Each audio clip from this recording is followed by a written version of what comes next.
We are covering what's been happening in L.A. in an ongoing story. The president is clearly trying to test the bounds of the law and going beyond over half a century of precedent, deploying these National Guard troops in L.A. with his stated reasons, including what they call ICE's authority and public security, but also with another agenda. We have these live pictures from L.A. Trump did not collaborate or cooperate with the state governor, where there's usually exercised dual authority in the use of the National Guard.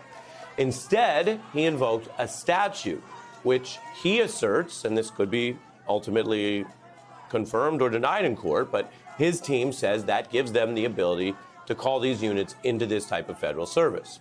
That U.S. code, though, requires an invasion or rebellion or a situation where the president cannot faithfully execute the laws through regular forces. Now, Trump has said the protests are prohibiting ICE from doing what they need to do, their lawful duties, and that it thus meets the definition of a, quote, rebellion. Now, there just isn't a lot of case law to support that. So courts can decide anything. They also can sometimes duck cases that they don't want to take. But in the modern era, there is not good case law or precedent for that claim. The New York Times notes the statute itself does not confer authority to use federal troops in the way that Trump wants, and that no president has done this without the permission of state governors since the civil rights movement, the precedent we mentioned, which, again, cuts against Trump because there was literally years of lead up to that ultimate use without the governor, rather than what really exploded over the weekend with the Trump administration deciding to make a point here. Now, Trump also discussed and sometimes backed down on his musings or assertions to aides that he wanted to use the military more forcefully, including to break up protests. It's also something, a previous guest mentioned tonight, that he talked about on the campaign trail. One of the other things I'll do, because, you know, you're supposed to not be involved in that. You just have to be asked by the governor or the mayor to come in. The next time, I'm not waiting. That was March 2023. It was on his mind. We've all seen Donald Trump, the reality show star, the entertainer, and the claims and defenses around him that everything is a joke, or he doesn't know exactly what he's doing, or he just floats ideas. Here you actually see on the record the opposite. Reliable claims from senior leaders, including in military and law enforcement in the federal administration, last time saying he tried to do this stuff. Then you have him on the campaign trail musing about it. I'm not waiting. I'm going to do it without the governor. Also showing that he's aware of that general tradition, not that you can never take an exception, but the tradition, long-standing, that you don't do it without the governor, and this time he's not waiting. So California is trying to push back in the courts while dealing with the emergency. They are arguing that judges should rule against Trump on the idea that he basically infringed on the California legal role, or the federalism, the two types of power that we have in this country, something we've reported on in this very program. Governor Newsom says, in his view, the whole thing is federal illegal powers by Trump. It specifically notes, and under what the DOD did, is they had to coordinate with the governor of the state. They never coordinate with the governor of the state. There's a protocol, there's a process. He didn't care about that. It's Orwellian. Simply lying to people. Unconstitutional, illegal act. His mess, we're trying to clean it up. Now, that is the governor's view. Some of this comes down to truth. In other words, was there coordination? Did that truly happen or not? The governor says no. Trump and his aides have suggested otherwise. The governor said he's a, quote, stone-cold liar.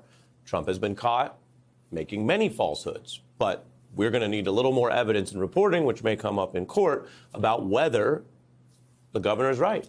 If he is, that could cut against Trump in court. And remember, National Guard is this quasi thing. It's this hybrid state-federal thing. But if a judge or a senior federal court says you don't follow this order, or this order is unlawful from the president, well, then that's the end of that until and unless the Supreme Court intervenes. So we might learn more about this in short order. Meanwhile, Trump wants the Pentagon to dispatch personnel potentially anywhere for these laws. We mentioned this earlier in the broadcast. This is very important because some experts see that as a chilling sign that this is not a one-off in California this weekend, but a test case where Trump is, quote, prepared to send troops into other cities in response to protests. Now, take it all together and keep in mind that while there were incidents of violence, and there certainly have been physical clashes over deportation and ICE authorities, we've been all seeing that and covering that, what we are talking about at its core is the first right that's in the Constitution, and not one that's very confused or debatable. The very First Amendment, the right to speech and the right to peacefully assemble. And there is no precedent in the modern era that has ever held up that you can go and take people's peaceful speech and protests and send in the troops. If that's what they have in mind on a repeat basis, well, they have in mind a very different country. We're joined by a former federal prosecutor, Ankush Khordori, who knows these issues well, and now writes about them for Politico. Welcome. And point blank, how extreme are these measures that the president has chosen to take over the weekend? And what is the likelihood that they may be unlawful? I think they're quite extreme, very disproportionate, and pretextual, I think, at least given the stated rationale. The terms of the likelihood of a successful court challenge, that's really unclear to me. As you've noted, there's not a lot of precedent, at least in our lifetimes, for a situation like this. It's not like there's a clear roadmap for a court to pick up a case like this and figure out what the standard should be, what kind of evidence should be admitted, what is the relevant information that should be adduced. Courts generally, I think, try to avoid weighing in on issues like this on the theory that the executive branch is more competent to deal with these sorts of military issues than they are. And then, of course, you have a broader issue, which is, could a court even intervene quickly enough to issue some sort of order that would put a halt to this, or will it all kind of blow over, ideally, blow over quickly and before a court needs to step in? So, there are a lot of issues hanging around here. I think, though, to me, the sort of clearest and most dispositive issue is that there is not a rebellion in Los Angeles. That's the statutory predicate for the administration's actions. There are other arguments that California has raised, but to me, that's the critical one. There's not a rebellion. There just simply isn't. There are a bunch of protests. There's some sporadic violence, which is illegal, and we should police appropriately, but that's not the same thing as a rebellion.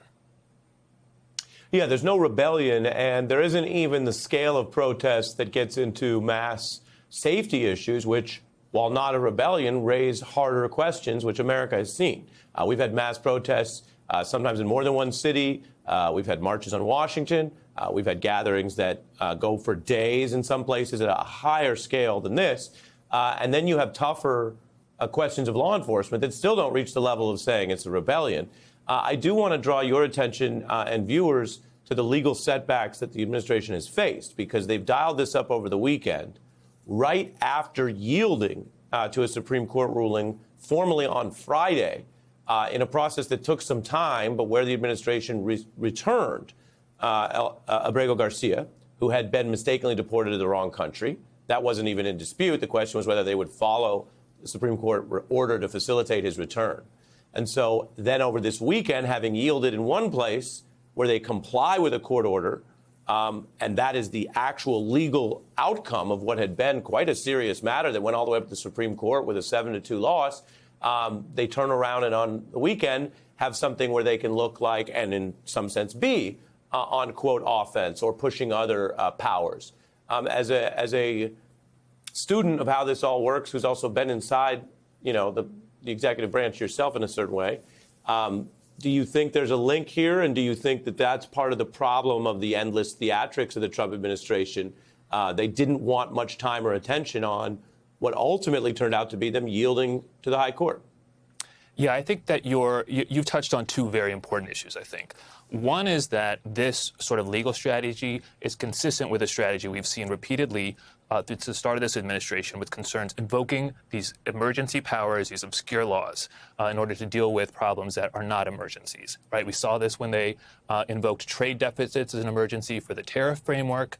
That was rejected recently by the Court of International Trade, but that's up on appeal.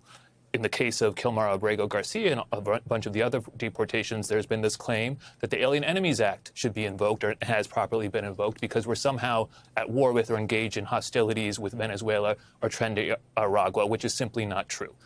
This is a very problematic trend for a democracy, having emergency powers laws being invoked so regularly and almost becoming the norm.